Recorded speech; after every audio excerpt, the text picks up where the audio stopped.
نبی صلی اللہ علیہ وسلم اپنے متعدد خطبات میں، اپنی تعلیمات میں مردوں پر عورتوں کے حق کو واضح فرماتے ہیں. سنن ترمذی میں آتا ہے، رسول اللہ صلی اللہ علیہ وسلم نے فرمایا، ان لکم علی نسائکم حقا ولنسائکم علیکم حقا. خبردار رہو، مردوں کے حق عورتوں پر ویسے ہی ہیں جیسے عورتوں کے مردوں پر حقوق ہیں. یعنی تمہارے لیے عورتوں پر حق ہے اور عورتوں کے لیے تم پر حق ہے. دونوں کے فرائض بھی ہیں اور دونوں کی ذمہ داریاں بھی ہیں. نبی صلی اللہ علیہ وسلم بیوی کے حق کی وصیت کرتے ہوئے کہتے ہیں، حضرت عبداللہ ابن عمرو ابن العاص کہتے ہیں کہ رسول اللہ صلی اللہ علیہ وسلم نے مجھ سے فرمایا، اے عبداللہ، مجھے بتایا گیا ہے کہ تم دن کو مسلسل روزے رکھتے ہو اور رات کو مسلسل قیام کرتے ہو. میں نے عرض کیا، ہاں اے اللہ کے رسول، ایسا ہی کرتا ہوں. آپ نے فرمایا، ایسا نہ کرو، روزہ رکھو اور رات کو قیام بھی کرو اور آرام بھی کرو. یعنی روزہ رکھو بھی اور نہیں بھی رکھو، یعنی کبھی رکھو اور کبھی نہیں رکھو. تیرے جسم کا تجھ پر حق ہے، تیری آنکھوں کا تجھ پر حق ہے اور تیری بیوی کا تجھ پر حق ہے.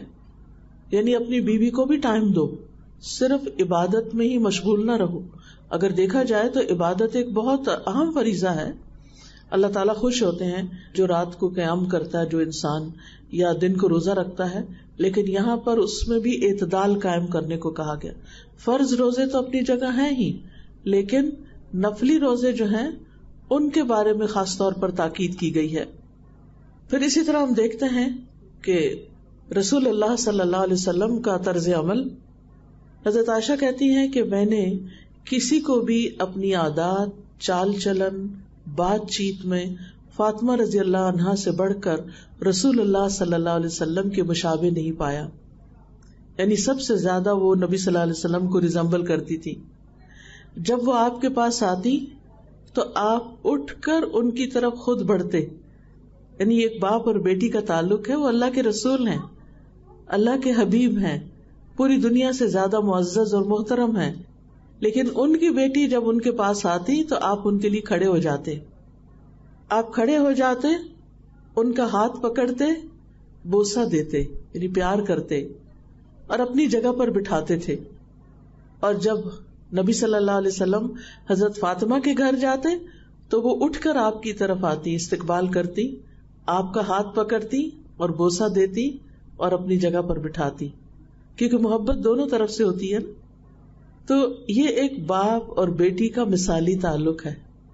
آج کتنے باپ ہیں جو اپنی بیٹیوں کو ایسی عزت دیتے ہوں اور ان سے ایسی محبت کرتے ہوں اور ان کو اپنی جگہ بٹھاتے ہوں اور ان کا اتنا اکرام کرتے ہوں. لقد کان لکم فی رسول اللہ اسوۃ حسنہ، تمہارے لیے اللہ کے رسول صلی اللہ علیہ وسلم کی زندگی میں بہترین نمونہ ہے. نبی صلی اللہ علیہ وسلم کا کبھی کسی عورت پر یا کسی خادم پر ہاتھ نہیں اٹھا، آپ نے کبھی کسی کو نہیں مارا.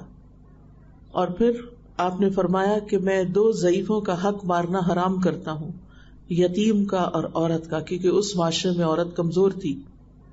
یعنی سب عورتوں کو وہ حقوق حاصل نہیں تھے. جو امراء کی خواتین تھی وہ اسٹرانگ تھی، لیکن عام عورتوں کو حق نہیں دیا جاتا تھا. لہٰذا آپ نے فرمایا کہ میں عورت کا حق مارنا حرام قرار دیتا ہوں. یعنی اگر کوئی عورت کو کمزور پا کر اس کا حق نہیں دیتا تو وہ ایک حرام کام کا ارتکاب کرتا ہے. آپ صلی اللہ علیہ وسلم نے یہ بھی فرمایا کہ دنیا فائدہ اٹھانے کی چیز ہے اور دنیا کی بہترین متاع نیک عورت ہے. یعنی دنیا میں بہت سی نعمتیں ہیں، لیکن ان میں سب سے بہترین نعمت ایک نیک عورت ہے. پھر اسی طرح شادی کے معاملے میں کیا حکم دیا گیا کہ کسی بھی کنواری لڑکی کا نکاح نہ کیا جائے جب تک اس سے اجازت نہ لی جائے. یعنی ماں باپ کو اپنے بچوں کے اوپر بہت سی اپنی مرضی کرنے کا حق ہوتا ہے، لیکن شادی کے معاملے میں نہیں. عورت کو اس کا حق دیا جائے گا، وہ اپنی پسند ناپسند کا اظہار کر سکتی ہے.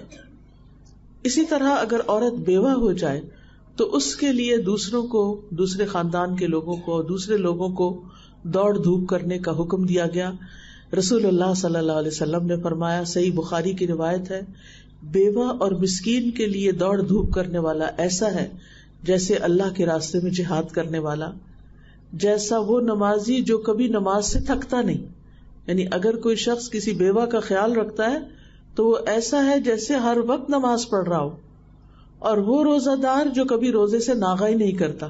اب ہم میں سے کس میں اتنی طاقت ہے کہ ہم ہر وقت روزے سے رہیں یا ہر وقت نماز ہی پڑھتے رہیں؟ لیکن اگر کوئی وڈو کا خیال رکھتا ہے تو وہ اتنی بڑی نیکی کماتا ہے. پھر اسی طرح طبقاتی تقسیم بھی نہیں ہے، ہر طبقے کی عورت کو عزت دی جائے گی. اس میں ہم دیکھتے ہیں کہ ایک سیاہ فام خاتون مسجد میں جھاڑو دیا کرتی تھی.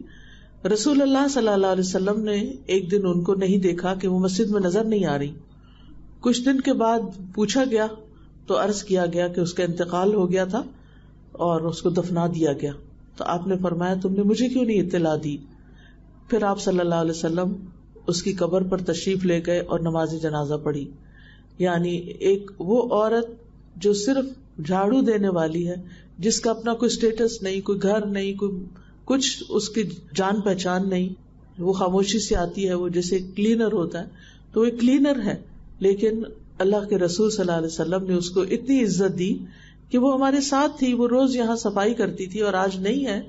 تو اس کا بھی حق ہے کہ ہم اس کا خیال رکھیں، اور آپ لوگوں کو لے کر دوبارہ جا کر اس کی قبر پر جنازہ پڑھتے ہیں.